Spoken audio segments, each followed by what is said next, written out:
Yeah, I have some in front of me. Okay, go ahead and see if you can verbalize them. So there's 16. Wait, let's start with it. Hold on 1 second. I forget I have to turn my writing tablet on here. 1 second. And erase all the previous stuff. Okay, go ahead. No, x squared minus 2x equals 9x. Equals what? I mean, sorry, equals -9. Like that? Yes. Okay. It's funny because if you didn't have any material for me, I was going to suggest factoring. Oh, yeah. Factoring is something that you just have to be able to do. You just cannot do higher mathematics beyond Algebra 2 unless you know how to factor. And the zero product property is what is used, is the reason we factor. For example, yikes. This is one they actually gave you? Yeah. This doesn't factor. So it's not going to demonstrate the zero here unless I'm, okay, if I move the 9 over, I'm sure it was -9. Yeah. So I get that, correct? Yeah. Now, if I could factor that quadratic, it would be nice, because if I could make it some A times some B, now I can solve that. I can't solve that. Well, I think it's because my teacher kind of made this one up. Like, you know what I mean? Like, it wasn't from a book or anything. Okay, well, let me give you a better one. Okay, let's make it -15. And it'll demonstrate the zero product property. Let's make it 15 for starters. So let's do that problem. Okay? First step, usually when you're dealing with a quadratic, is to move everything on one side.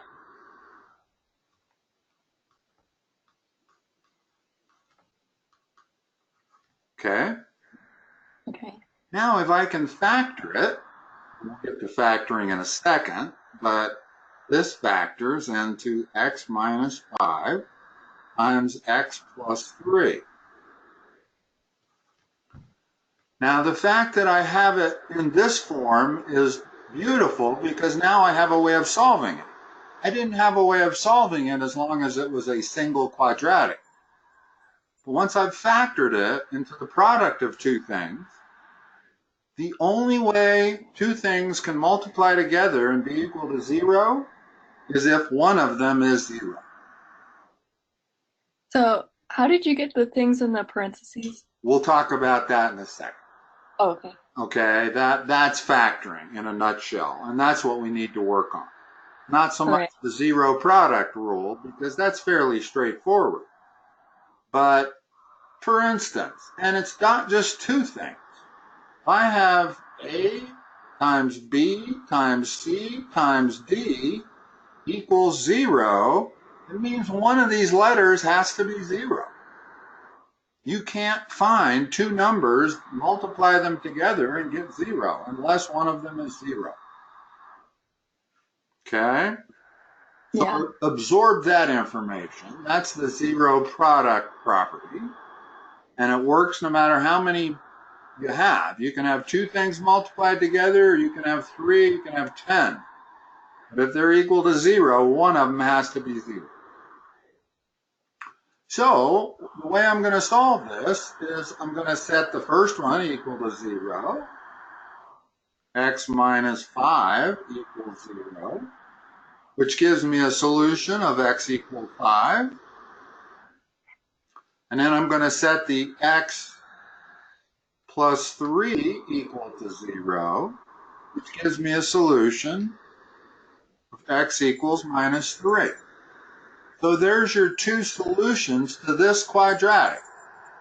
And if you go back and plug them in, let's plug in 5. You get 5 squared minus 2 times 5. Is that equal to 15? Yeah, 5 squared is 25. 2 times 5 is 10. 25 minus 10 is equal to 15. How about minus 3? Does minus 3 work? Well, that becomes 9 minus a minus 6. Is that equal to 15? Yep. 9 plus 6 equals 15. Wait, where'd you get the 9 from? Minus 3 squared. Here, I'll write it out. Minus 3 quantity squared minus 2 times a minus 3 equals 15. Yes, it does, because minus 3 squared is 9. 2 minuses together is a plus. So both of those solutions work. And that's not always going to be the case. The zero product property says that one of them has to be 0. It doesn't necessarily say that both of them have to be 0. So it's right if there's just one that equals like the... Yeah, you're going to run into some equations and some log equations and some kinds of other type of quadratics where you'll get two solutions, but one of them doesn't work. It's called an extraneous solution. Also, if you have radical signs, what produces extraneous solutions are radical signs, absolute value signs, and logs. So if you have one of these three things in your equation, you might get an extraneous solution. The only way to really know is by plugging in your solutions back into the original equation. Okay? Yeah. All right, let's talk about factoring. Tonight, that's all we're going to do. Let's talk about factoring. Okay. The very first thing you want to think of when you're trying to factor something is that. What's that stand for? Group. Greatest. Okay. Common factor. Yes. Yes. Greatest common factor. What does that mean? Well, if I had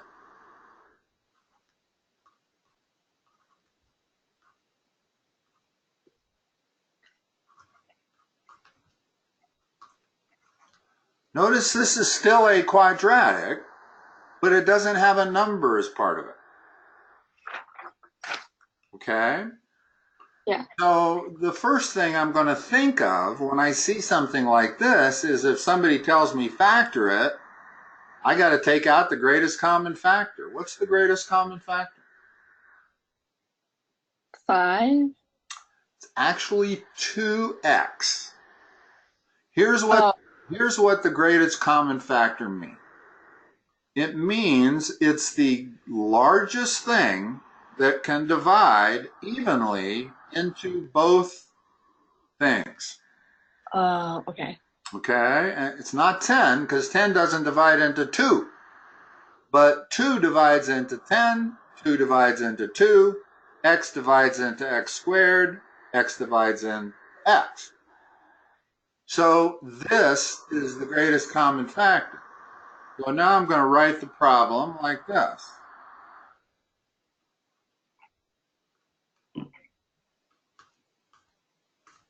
You with me?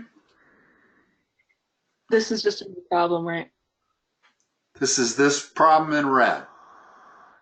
Oh, where'd you... Oh, okay, actually. Okay. And here's what I want you to get into the habit of doing. Is when you have factored something, don't wait until the end to check it. Immediately distribute that 2x to both terms and see if you get what you started with. So where did you get the 1 from? Well, by dividing 2x by 2x. Remember, The 2x is the greatest common factor. Okay, I see. Okay. And did we do it right? Well, what's that times that? 10x. 10x squared. Oh, yeah, sorry. And what's this times that? 1. It's 2x. 1 times anything is whatever the thing is.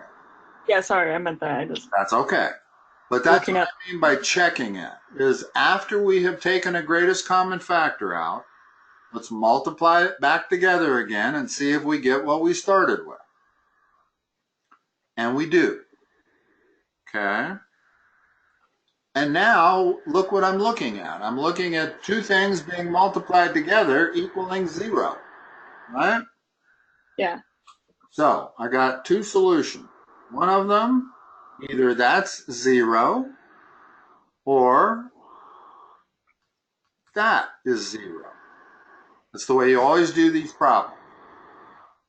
Well, if 2 times x is 0, what is x? Um. Remember, if you have two things multiplying together that equal 0, one of them has to be 0. Well, Uh, so it's got to be the x, right? Because 2 is certainly not 0. okay. Yeah. So x equals 0. The other way you could get that is just divide both sides by 2. With me? Okay. Yes. On the 5x plus 1 equals 0, well, first of all, we're going to move the 1 to the other side. So we have 5x equals minus 1. We're going to divide by 5, so we get x equals minus 1/5. So our two solutions are x equals 0 and x equal minus 1/5. And So. both of those work. In other words, if I plug it in to the original equation, it stays an equation. Yeah. And I don't Yeah. mean that part. Yeah. I understand how to do it. The only thing is, like, I'm really bad at fractions. Okay, that's okay. What you need to be good at is factoring. You don't need to be good at fractions. Well, I'm just saying, like, Not adding or subtracting fractions down here. All we did was divide both sides by 5. okay. So there's no fractions to deal with other than your answer. Yeah, but, like, can you just say how you got that? Sure, I started with 5x plus 1 equals 0, right? Mm-hmm. Because either that has to be 0 or that has to be 0. Because they're multiplied together and it's equal to 0. Yeah. Okay. Now, the way to solve that equation, get rid of, you're trying to isolate x. Okay. So if there's anything being added or subtracted, let's get rid of it. Move it to the other side. I'm going to subtract 1 from both sides. That leaves me with 5x equals negative 1. Go with me? Yep. Now, the only thing left with the x is that 5. So I got to get rid of that 5. So I got to divide both sides by 5, because right now that 5 is a multiplier. You with me? Yeah. Those 5s turn into a 1, and we have x equals minus 1/5. Okay. Okay? Yeah. So, let's list them over here. That's always the first one you look for. Now I'm going to give you some equations, and you tell me if there's a greatest common factor.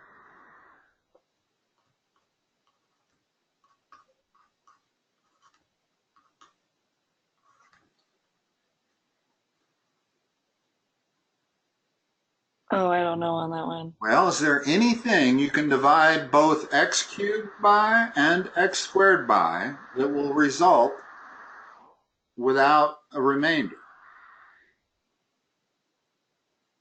Yeah, 0. how about x squared?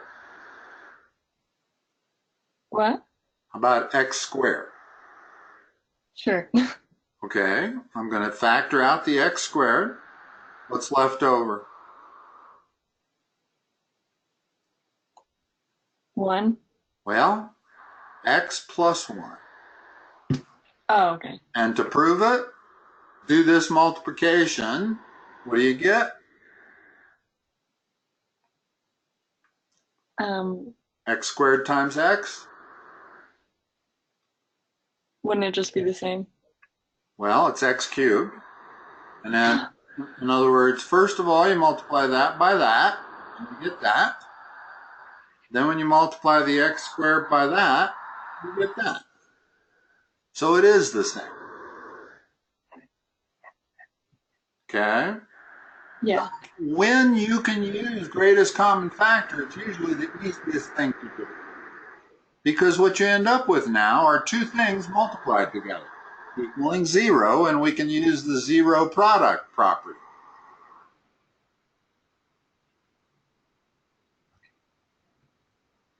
All right, still going to talk about greatest common factor. How about this?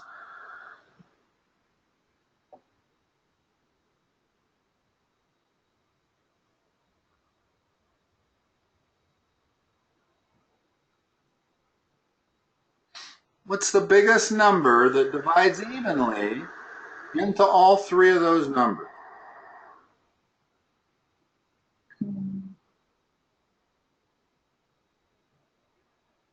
8?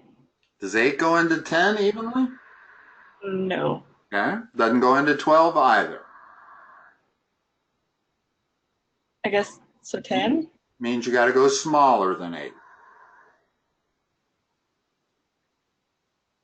What? You got to go smaller. If the biggest number you pick does not divide evenly into there, then that's not the greatest common factor. The greatest common factor here is 2. 2 divides into 12, 2 divides into 10, and 2 divides into 8. Okay. So Okay, it so doesn't. this becomes 2 times what?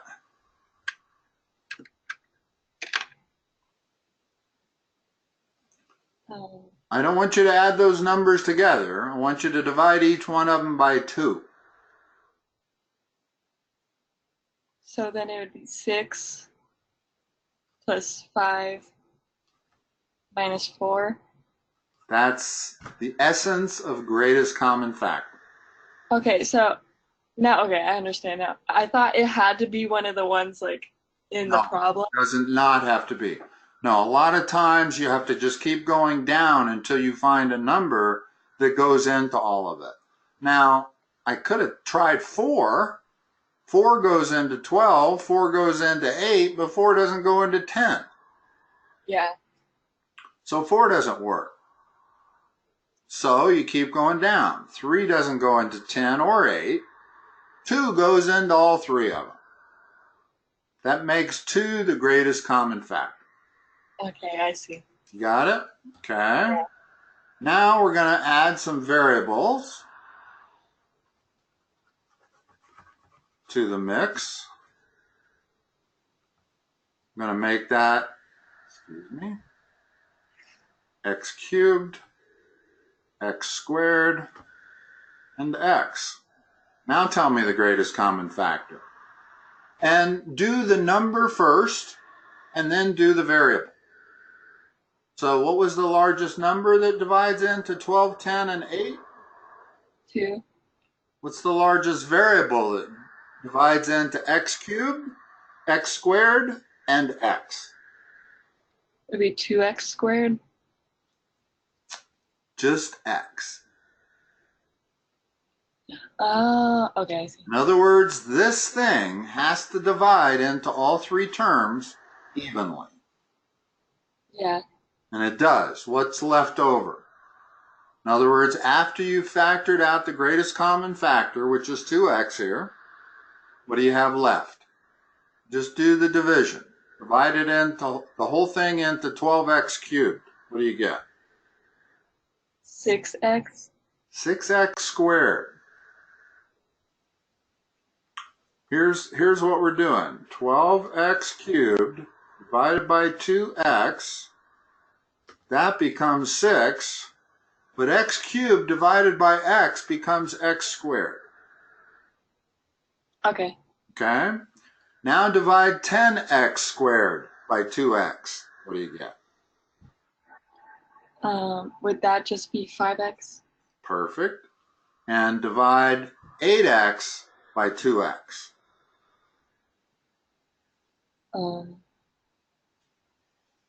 4? Yeah, and the negative 4, because we're actually dividing negative 8x by 2x. Okay? Okay.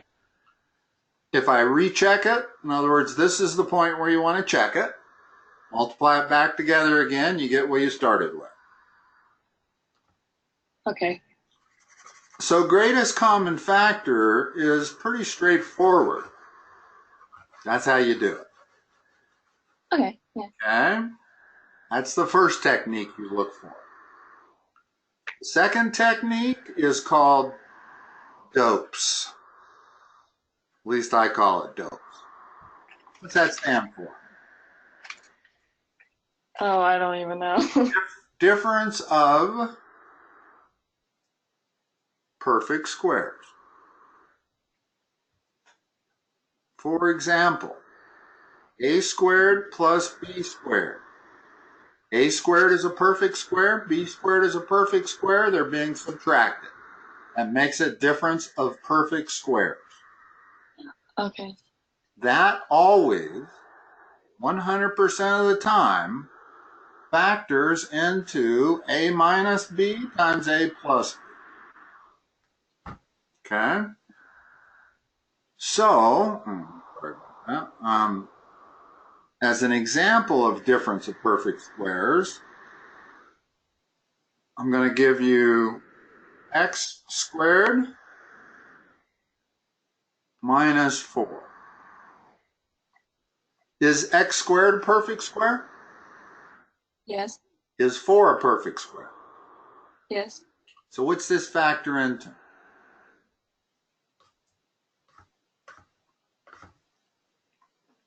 Um, X equals No. no X. X minus 2, the square root of 4. Yeah. And once you get the first one, the second one's always just change the sign. X plus 2. That's X plus. Okay. Yeah. I see. So as long as I have the difference of perfect squares, I can use this. Okay. Okay? And the way you do it is you pretty much take the square root of the first term. 25 is a perfect square. 25x squared is a perfect square. 9 is a perfect square. They're being subtracted. What does that equal to? The first term is always the square root of the first term minus the square root of the second term. What's the square root of 25x squared? 5x squared. Just 5x. Oh, yeah. Notice that if I multiply 5x times itself, I get 25x squared. Yeah. It's the square root of 9. 3. And the second one, I don't have to do any thinking about it at all. It's always 5x plus. It's always just the same exact thing, only with an opposite sign. Okay? Yeah. With me. Okay, good. I'm going to erase some of this. It's writing room. If you don't have perfect squares, you cannot use it. In other words, if I had x squared minus 5, I can't do it. 5 is not a perfect square.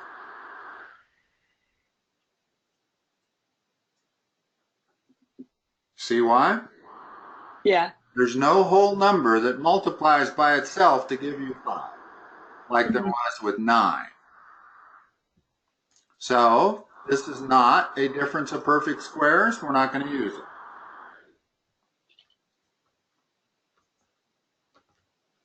All right. Those are the two easy ones. Greatest common factor and difference of perfect square. And both of those will work in solving your problem of involving a zero property, zero product property, because I can take an expression and separate it into two things being multiplied together. Okay? Here's the technique that gives everybody nightmares. This quadratic factor.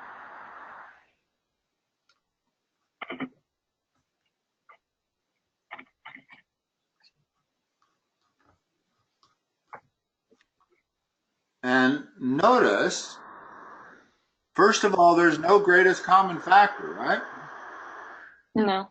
There's no number other than 1. That doesn't count. I can't divide any of the terms by a number, and I can't divide any of them by x. So I can't use greatest common factor. Also, it's not dopes. It's not difference of perfect squares. That leaves us with factoring. Now, I'm going to teach you my way of factoring.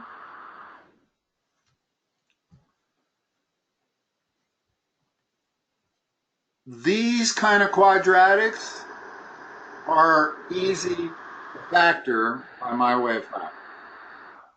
I'm going to call these first level quadratics. And the reason I'm going to call it that is because the x squared term has a 1 as its coefficient. Anytime your x squared term has a 1 in front of it, that's generally something that you can factor quite easily. There are, in this case, only 3 steps. Okay? Okay.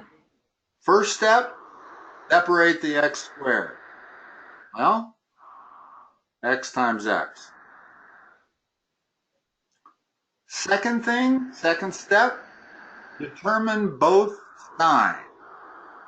Well, if you look at that sign right there, the sign that's in front of the constant, that will tell you both signs.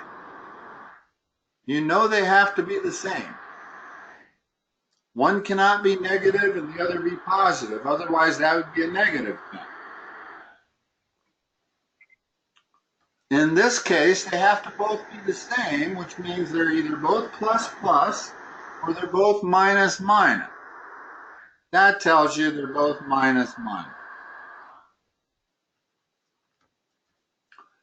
And the third step is factors of 10 that add to the number 7. Well, that would be 2 and 5. So that's it, fully factored. Now I can solve it. X is going to be equal to 2 or x is going to be equal to 5.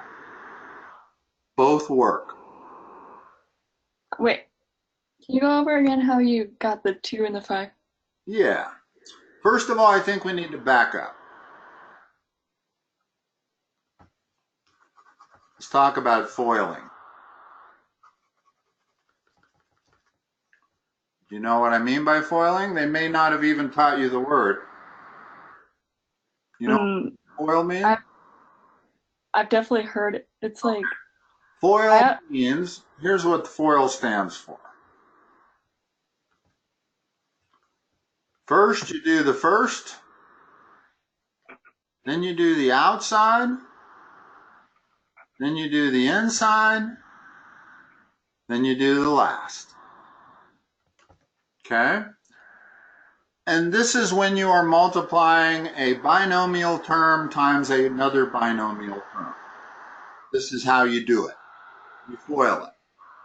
The first means this times this. You see why that's called the first? Mm-hmm. Outside means this times this. Pretty clear why that's called the outside. Yeah. The inside means this times this. And the last means that times that.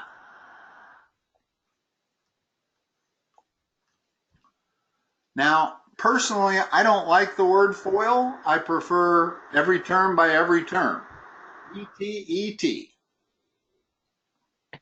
because that's what we're doing. We're taking every term and multiplying it. In other words, I take this x, I multiply it by x, and I also multiply it by minus 5. So let's go through this practice. Whether you call it FOIL or ET does not matter. The point is you're multiplying two things. Write it a little clearer so that we can go through it. Here's what I had. I had x.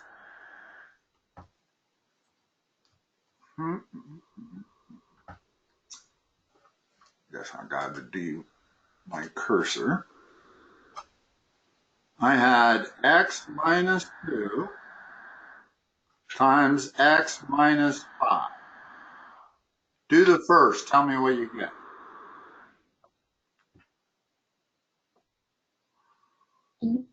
Would it be x squared? X squared. We'll go over those rules later. You do have to know how to multiply variables. Okay? Then what do you give for the outside? 5x. Minus 5x. Oh, yeah, sorry. Because it's x times minus 5. Yeah. So it's minus 5x. What do you give for the inside? 2x. It's minus 2x. Oh, we're not doing it in parentheses. Okay, sorry. Well, you're multiplying that times that. Yeah. That's your inside. So that's minus 2x. And what's the last? And then would it be minus 10? What's a minus 2 times a minus 5? Oh, positive 10. Ah, and that's critical for factoring. That's why that sign makes all the difference in the world.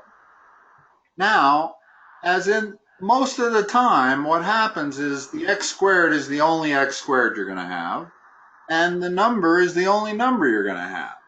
And the two middle terms combine. So you end up getting x squared minus 7x plus 10. You with me? Yeah. Okay. The reason I went through this was to point out why that sign is so significant. Notice that the only way to get a plus 10 is by multiplying either minus 2 times minus 5 or plus 2 times plus 5.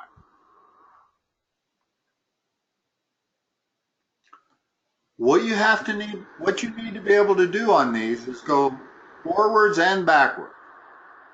As with all math is like that. What they first taught you to do was FOIL. What they taught you to do after foiling is factoring, where you go backwards. You start with what's down there. So let's do that again.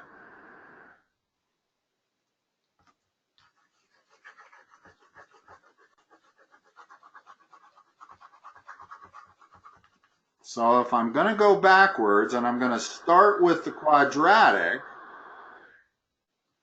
here's what I'm going to start with.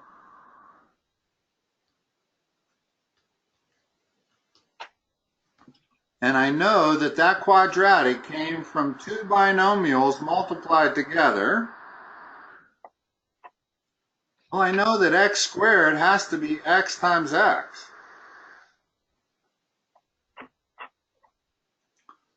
And the second step is to figure out both signs at the same time. And the plus that is in front of the 10 tells me both signs are the same. They're either both minuses or they're both pluses.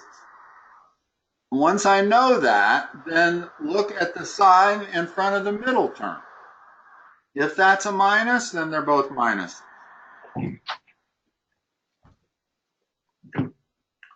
And the third step is you need two numbers that multiply to 10, but add to 7. Those would be 2 and 5. Okay, I see. And if we wanted to check, which you should do when you're just learning how to factor, definitely every time you want to take that, multiply it back together again, and make sure you get what you started with. Okay? Yeah.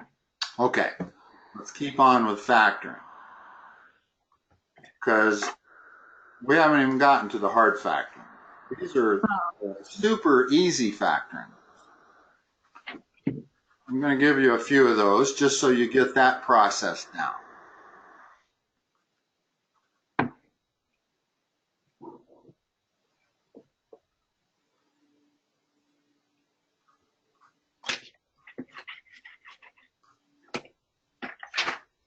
Okay, there's the quadratic. Notice no greatest common factor, no dopes. So we have to use the factoring method that I call the quadratic factoring method. What's first step? And I want you to remember these as steps, please. That's the way to get this down. So put an X in. Don't try to do it all in your head in one step. That's everybody's failing. Okay, so the first step is what? Putting an X in each parenthesis. Yeah, breaking up the x squared. I'm going to break it up just like that. And I know that's correct because when I multiply those two back together again, I get x squared. What's the second step? Figure out the sign, which would be a minus, right? Well, how could I get a minus 12? Remember, that minus 12 only comes from the last step, the L of FOIL. It doesn't come from the F, the O, or the I. It comes from the last. So therefore, the fact that that's a minus 12 tells me that my signs have to be opposite. Oh, okay. Okay? Now the rule is a little different. The third step is now two numbers that multiply to 12, but subtract the 4. Well, let's go over here and let's look at all the factors of 12. 1 and 12, 2 and 6, 4 and 3. Which set of factors multiply to 12 and subtract to 4? And subtract a 4? Uh-huh. The 2 and 6. Correct. So those are my numbers. Now, because my signs are opposite, I've got to figure out which number goes where. The biggest factor, the 6, the bigger factor, always goes with the sign of the middle term, this sign right there. So the 6 goes with the negative, the 2 goes with the positive, and there I've factored. Now, if I multiply that back together again, I get x squared minus 6x plus 2x minus 12. Notice that the only two terms that combine are those middle two. After you combine them, you get x squared minus 4x minus 12. That's what we started with. That means we factored it properly.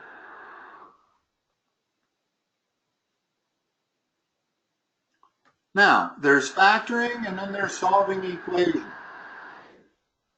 If I had this as an equation like that, then the way to solve it is by factoring. Because once you get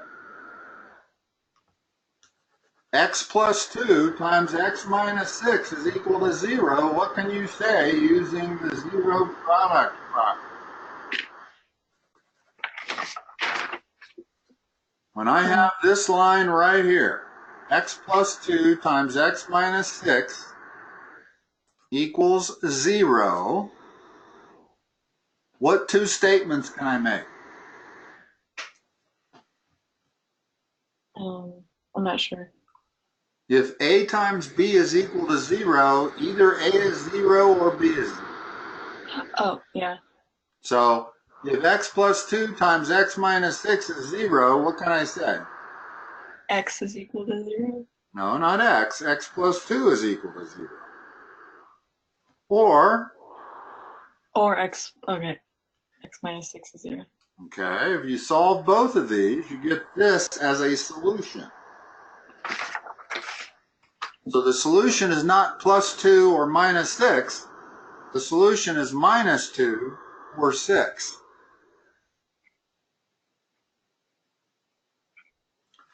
And again, if you plugged both of those into the original quadratic, it would stay an equation. In other words, both of them work. So that's why we factor. Now, we don't always have to do a quadratic factoring like this. Sometimes we can get away with just doing a greatest common factor or dopes. Okay? But the difficulty most people have is doing these quadratic factors. So that's what I'd like to work on here. Now, I'm going to give you a couple more level 1. Remember, what did level 1 mean?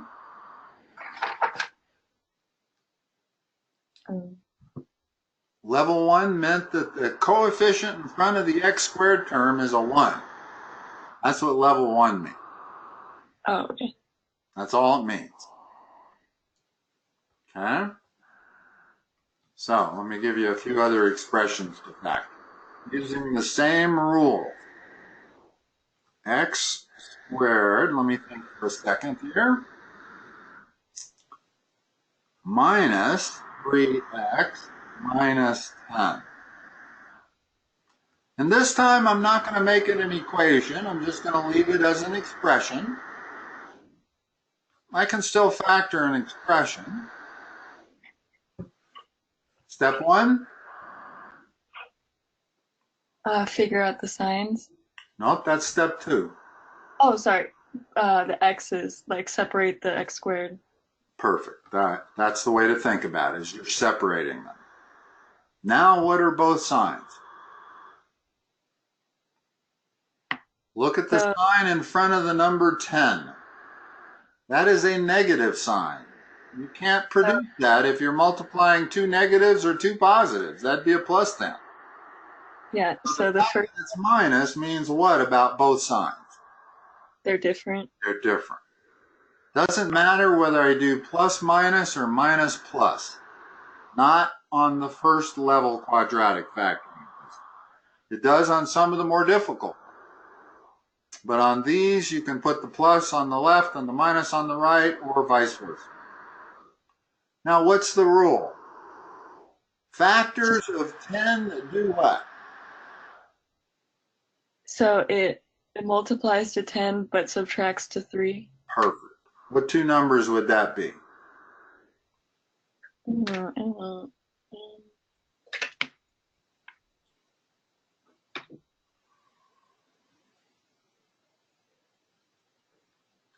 Think about 10.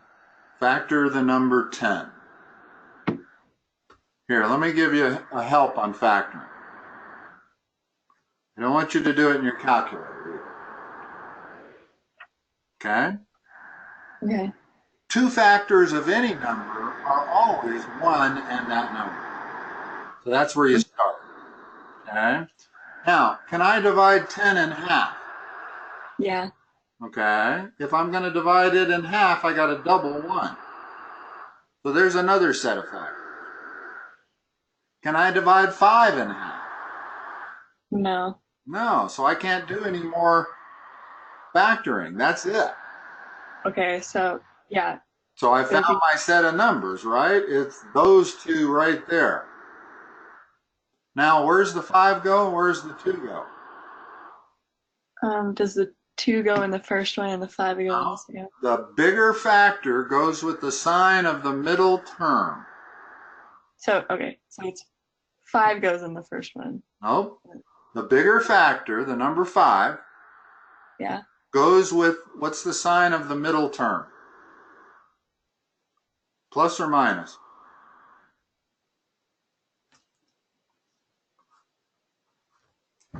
Got a plus or a minus? So it goes in the second one? Yeah, so the larger of the two factors, the 5, has to go with the minus sign, which leaves the 2 on that side. Notice that's not the same as this. That's completely different. So when you have opposite signs, you have to figure out which number goes with which sign. When the signs are the same, you don't have to figure that out. So it's slightly easier. But when they're opposite, like here, you have to place the factors with the proper sign. Okay, let's just practice a few more of those.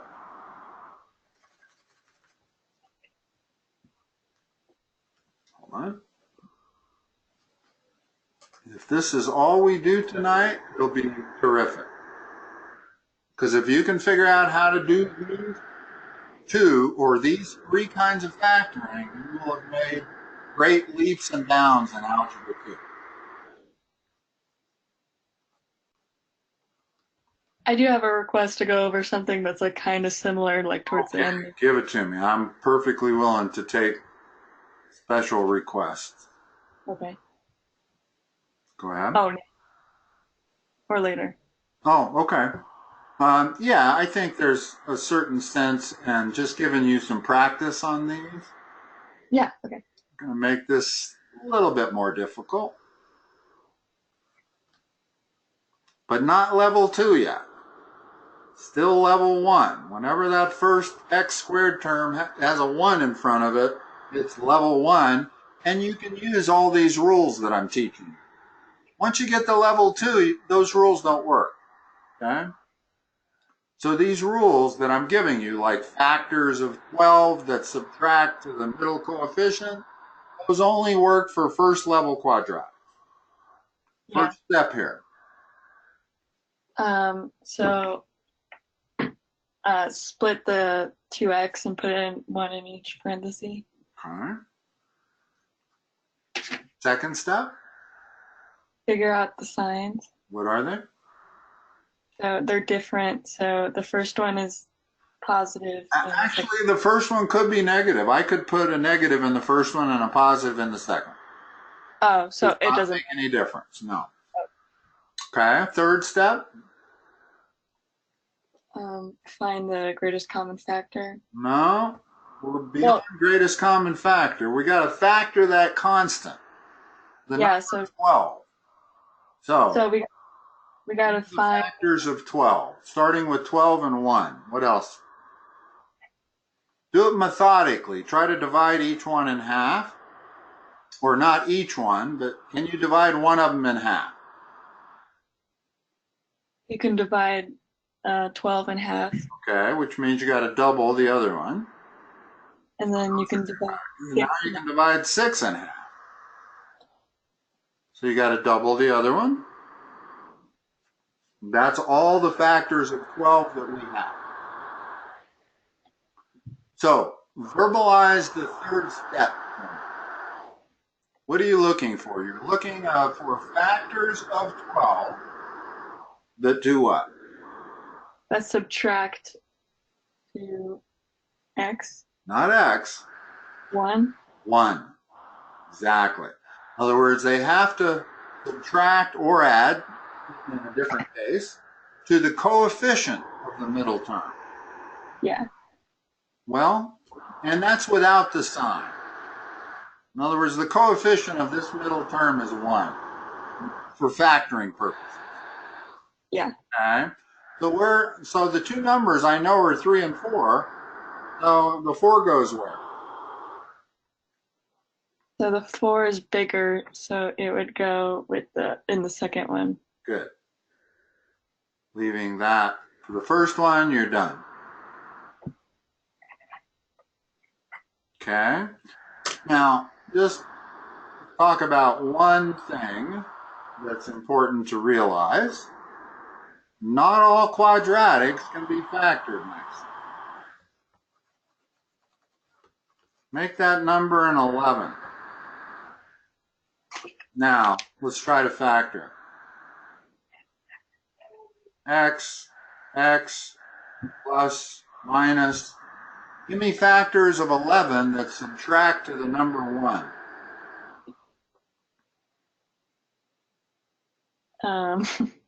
They don't exist. Yeah. Means we can't factor it this way. This method is not available to us. When you have a problem like this that can't be factored, you can use the quadratic formula. Quadratic formula always will solve the problem. Whether it's easily factored or not, the quadratic formula will always work. Let's talk about it for just a moment, because I'm sure you have to know it. Yeah. I know you have to know it for the SAT test and the ACT test. So you have to know it to get out of Algebra 2. Excuse me, I'm just going to go through it, but what's important is that you memorize. Okay? So, if I want to solve that quadratic right, the solution is the following.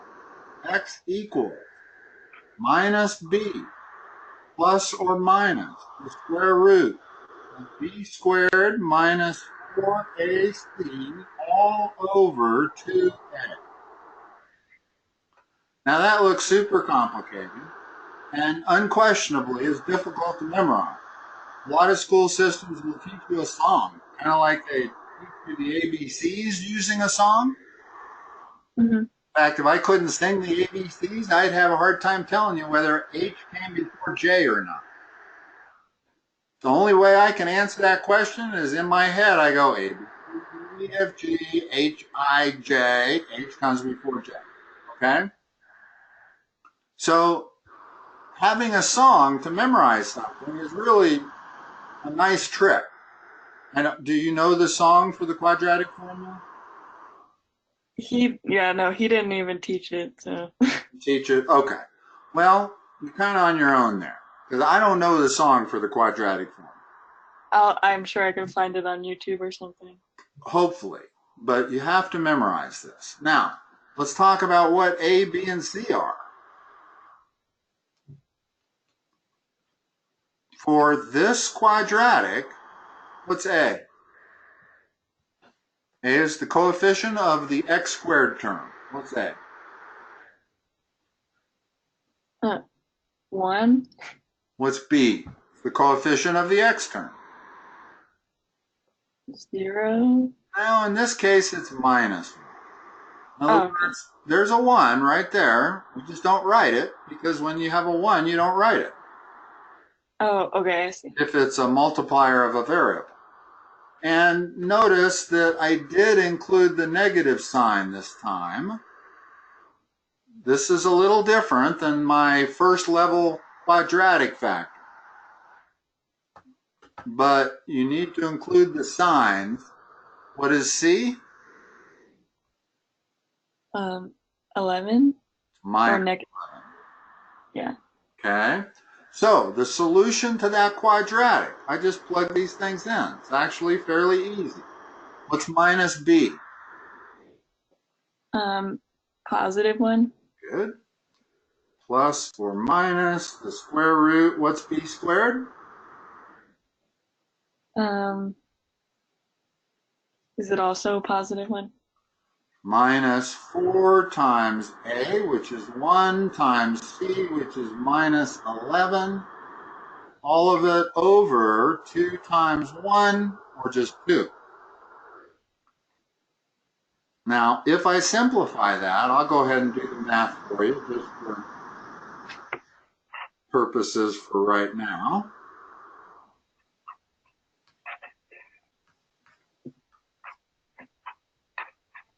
So the solution to this quadratic is 1 plus or minus the square root of 45 all over 2. Notice that that is 2 different numbers. One of the numbers is 1 plus root 45 over 2, The other number is 1 minus root 45 over 2. And I can actually simplify that root 45 a little bit, but that's a whole other subject. I'd rather just stay on factoring. Yeah. Just because factoring is so important. There is not a subject. Factoring is far more important than understanding translation. Yeah. Just because you have to do it so much. Not just with Algebra 2, but with trig, with precalc, with calc, all of them. You have to factor. No getting around it. Can I ask one question? Sure. So right here, it's like in my notes from school. Mm-hmm. Yeah, to write a quadratic formula with like some number, like two numbers as roots. Okay, let me finish this solution for you. It's not always clear to everybody what that solution means. Here's what it means.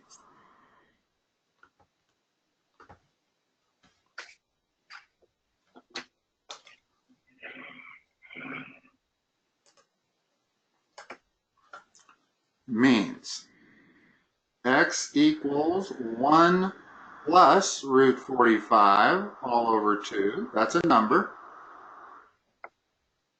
Or 1 minus root 45 all over 2. That's also a number.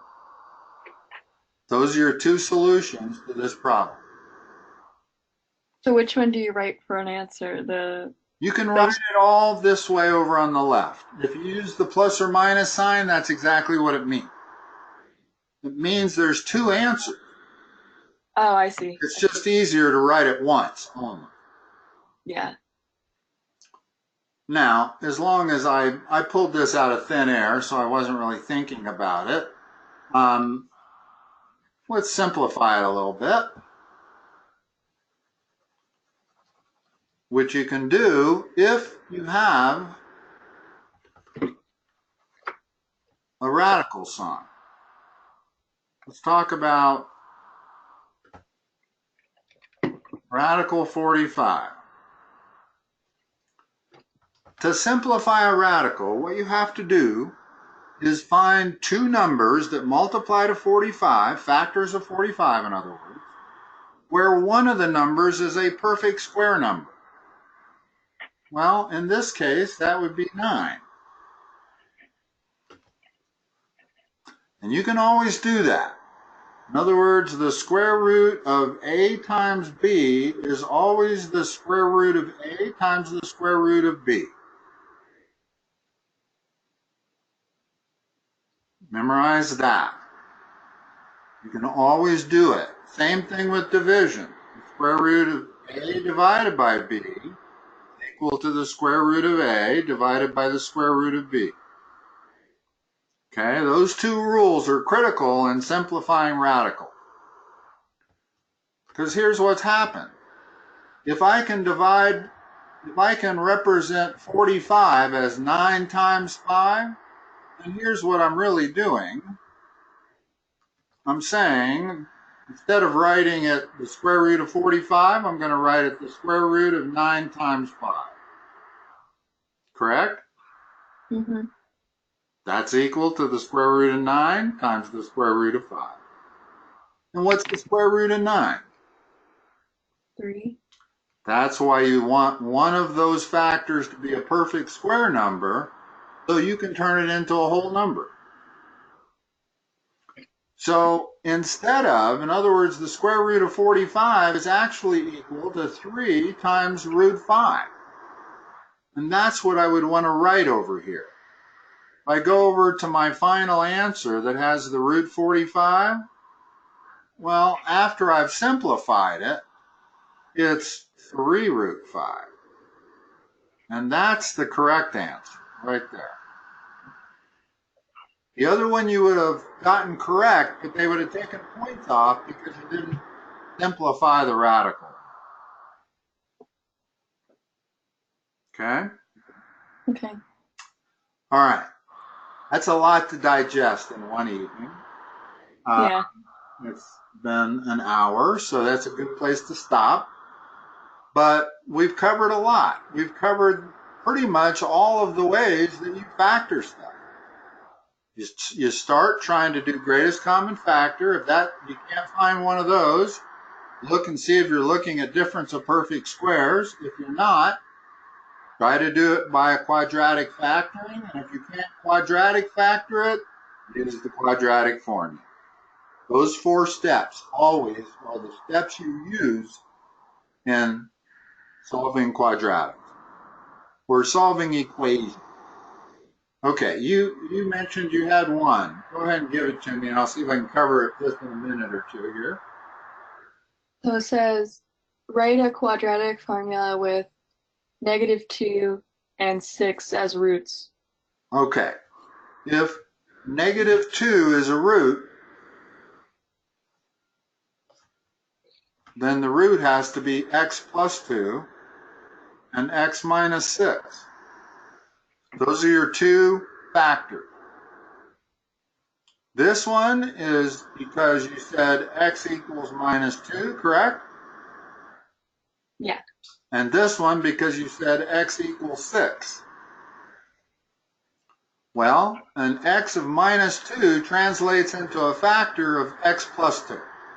And an x of 6 translates into a factor of x minus 6. So I've got my 2 factors. All I got to do is multiply them together. X squared minus 6x plus 2x minus 12. Combine the 2 middle terms. There's your quadratic. Right there. That's the solution that you're looking for. Okay. Okay? So when they give you the solutions, what is x equal to, you can turn it into 2 linear factors and then multiply them together and you get the quadratic. So again, you got to be able to go in either direction. If I tell you that this is one of the factors, that means that has to be 0, which means x would be equal to -2. Or if this has to be 0, then x would be equal to 6. So all you're doing is going a different direction. Okay. Okay? Maddie, have a good rest of your week, and I will talk to you next time. Yeah, you too. You're welcome. Bye-bye. Thank you.